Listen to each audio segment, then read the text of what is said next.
Lawmakers hold a joint session every year to hear the President's State of the Nation address. In a rare event Saturday, a joint session will be convened for a foreign head of state, Japanese Prime Minister Fumio Kishida. He will be the sixth head of nation to speak before a joint session of Philippine Congress. The Senate and House will resume their sessions at 9 in the morning to pass the resolutions for the two houses to invite Kishida and convene a joint session at the Patasang Pambansa at 11 a.m. Here, the Japanese Prime Minister will deliver his speech. Senate President Mig Zubiri personally invited Kishida during the senator's visit to Tokyo in April.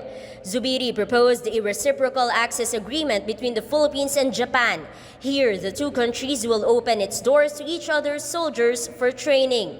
Senate Majority Leader Joel Villanueva says this will be a big help amid China's bullying in the West Philippine Sea.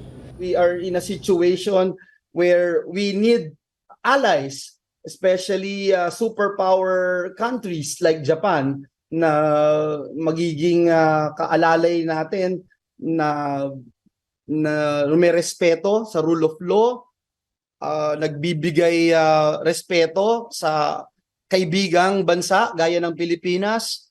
Pinapakita nito kung ano talaga yung definisyon ng pagiging isang tunay na kaibigan ng Pilipinas.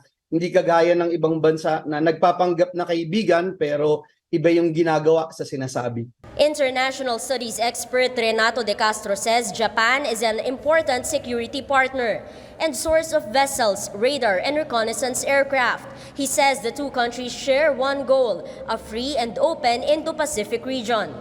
There is a historic rivalry between Japan and China that began during the Sino-Japanese War in 1894. So that rivalry is still ongoing. Japan's role at this point in time, of course, is to balance China, to prevent China from dominating not only the West Philippines, the South China Sea, but the whole of Southeast Asia.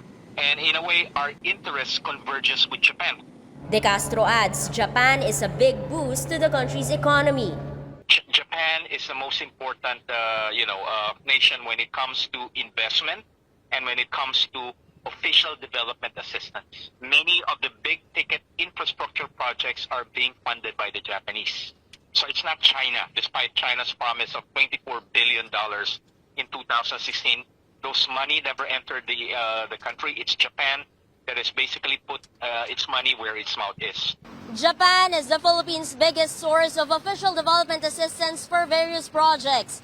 That's over 7 trillion pesos over the last 2 decades, or 70% of the country's bilateral loans.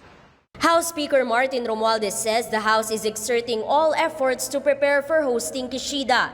He's optimistic the countries can improve their cooperation for the betterment of Filipinos. Eimor Santos, CNN Philippines.